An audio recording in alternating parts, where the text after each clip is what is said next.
Bahujan Samaj party బీఎస్పీకి doctor RS Praveen Kumar ఆ party రాష్ట్ర అధ్యక్షులు తెలంగాణలో బీఎస్పీకి ఒక రూపాన్నిచ్చి బలాన్ని ఇచ్చినటువంటి నాయకుడు రాజీనామా చేశారు. ఆ రాజీనామాకు ఆయన చెప్పిన కారణం ఏంటంటే బీఆర్ఎస్తో బీఎస్పీ పొత్తు పెట్టుకుంది. 2 సీట్లు నాగర్ కర్నూల్ హైదరాబాద్ నుంచి పోటీ బీఎస్పీ చేయాలని నిర్ణయం కూడా జరిగింది. ఈ పొత్తును అధికారికంగా బీఎస్పీ జాతీయ నాయకత్వం కూడా ధృవీకరించినందుకు ఉదాహరణ ఏంటంటే ఈ పొత్తు కుదిరినట్లు ఆర్ఎస్ ప్రవీణ్ కుమార్ చేసిన ట్వీట్ను బీఎస్పీ జాతీయ సమన్వయకర్త తెలంగాణ వ్యవహారాలను దగ్గర నుంచి చూసిన రామ్జీ గౌతమ్ కూడా దాన్ని రీట్వీట్ చేశాడు. అందువల్ల బీఎస్పీకి తెలియకుండా, బీఎస్పీ నాయకత్వానికి చెప్పకుండా ఆర్ఎస్ ప్రవీణ్ కుమార్ ఏకపక్షంగానే బీఆర్ఎస్తో పొత్తుకు వచ్చాడని అనుకోలేము. అందువల్ల చాలా క్లియర్గా బీఎస్పీ జాతీయ నాయకత్వం ఆమోదంతోనే బీఆర్ఎస్తో పొత్తుకు ఆర్ఎస్ ప్రవీణ్ కుమార్ నాయకత్వంలో తెలంగాణలో బీఎస్పీ నిర్ణయం తీసుకుంది.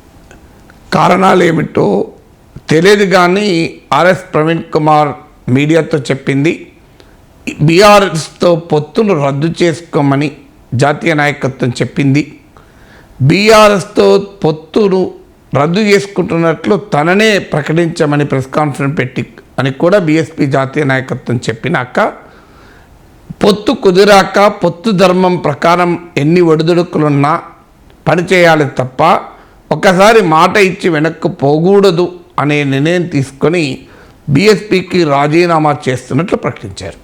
అయితే ఆయన ఆరోపణ ఏంటంటే బీఆర్ఎస్ బీఎస్పీ పొత్తును ఇష్టపడని బీజేపీ ఒత్తిడి మేరకే మాయావతి తన జాతీయ నాయకత్వం, మాయావతి అని ప్రత్యేకంగా టార్గెట్ చేయకపోయినా బీఎస్పీ జాతీయ నాయకత్వం తన పైన ఒత్తిడి తెచ్చింది పొత్తు రద్దు చేసుకోమని అన్నది ఆర్ఎస్ ప్రవీణ్ కుమార్ ఆరోపణ. సో నిజంగానే మరి బీఆర్ఎస్ బీఎస్పీ పొత్తు వల్ల బీజేపీ అంత భయపడుతుందా? ఎందుకంటే బీఆర్ఎస్ పొత్తు వల్ల రాజకీయ పరిణామాలు తారుమారయ్యే అవకాశం ఉందా?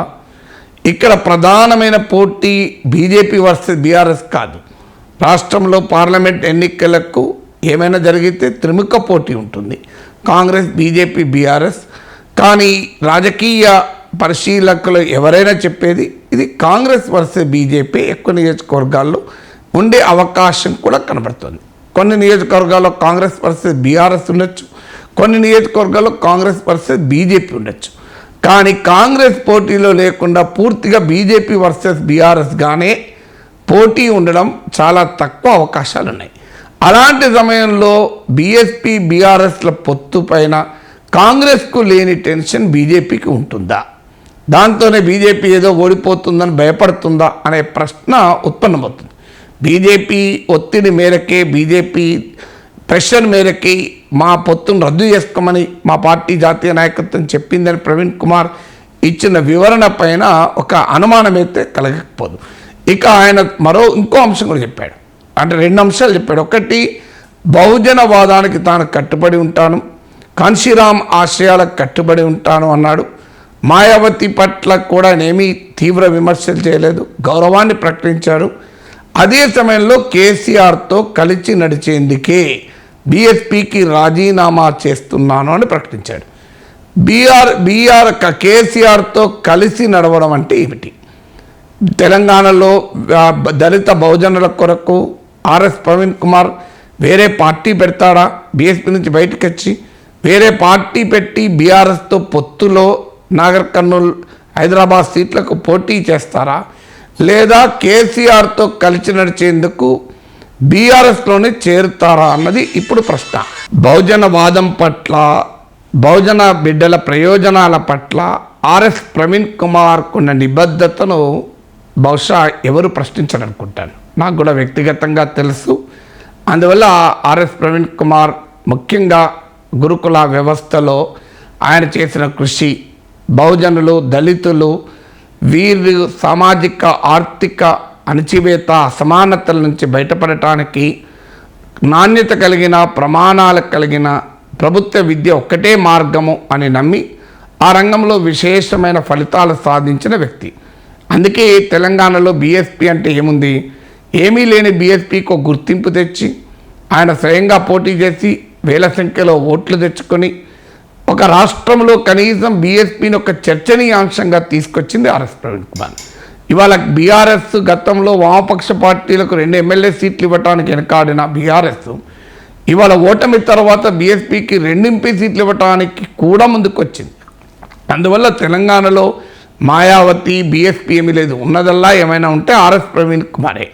అందువల్ల ఆయన నిర్ణయానికి వ్యతిరేకంగా బీఎస్పీ జాతీయ నాయకత్వం ఏ ఒత్తిడి మీద తీసుకున్న చర్య అయినా అది అంగీకారం ఆయనకు కాదు అనేది అనుమానం లేదు. కానీ ఇప్పుడు ఆయన నెక్స్ట్ మూవ్ ఏముండయి ఉంటుంది, బహుజనవాదానికి నిబద్ధత కలిగిన వ్యక్తైనా బీఆర్ఎస్లో కనుక చేరితే కేసీఆర్ నాయకత్వంలోనే దళిత బహుజన ప్రయోజనాలు నెరవేరుతాయి అనే లైన్ తీసుకుంటే మాత్రం తీవ్రమైన విమర్శలు ఎదుర్కోక తప్పదు. అందువల్ల ఇప్పటివరకు ఆయన స్పష్టం చేయలేదు, కేసీఆర్తో కలిసి నడిచేందుకే ఈ నిర్ణయం తీసుకుంటున్నా అని చెప్పాడు. బీఎస్పీ నుంచి రాజీనామా చేస్తున్నాను లేదు, తాను ప్రత్యేకంగా దళిత బహుజన రాజకీయ వేదికను ఫ్లోట్ చేసి ఆ వేదికను బలోపేతం చేసే క్రమంలో ఎవరు ఉపయోగపడితే వాళ్ళతో పొత్తు పెట్టుకుంటాను అనే వైఖరి తీసుకొని బీఆర్ఎస్తో పొత్తు పెట్టుకుంటే కొన్ని విమర్శలు ఉన్నప్పటికీ కూడా బీఆర్ఎస్లో చేరితే వచ్చే అన్ని విమర్శలు ఉండవు. ఎందుకంటే మాయావతి కూడా ఉత్తరప్రదేశ్లో అధికారంలోకి రావటానికి అనేక పార్టీలతో ఒక పొత్తు పెట్టుకొని తన రాజకీయ బలాన్ని పెంచుకున్న మాట నిజం. అందుకొరకే ఇక్కడ చేస్తే అంటే దళితుల బహుజనులకు అధికారం రావాలంటే అవసరమైన రాజకీయ వ్యూహాలు అనుసరిస్తామనే లైన్ మాయావతి తీసుకుంది. ఆ లైన్ ఇక్కడ ప్రవీణ్ కుమార్ కూడా తీసుకొని అందుకోసం నేను బీఆర్ఎస్తో పొత్తు పెట్టుకుంటున్నా అంటే ఒక రాజకీయ ప్రాతిపదిక ఉంటుంది. కానీ కేసీఆర్ నాయకత్వంలోనే దళిత బహుజన ప్రయోజనాలు నెరవేరుతాయి అని గనక ఆయన అని బీఆర్ఎస్లో చేరితే అనివార్యంగా ఆయన ఎంచుకున్న రాజకీయ మార్గానికి ఆయన ఇప్పటి వరకు రిప్రజెంటేటివ్గా గౌరవం పొందిన రాజకీయ విలువలకు మధ్య అనివార్య ఘర్షణ ఏర్పడుతుంది.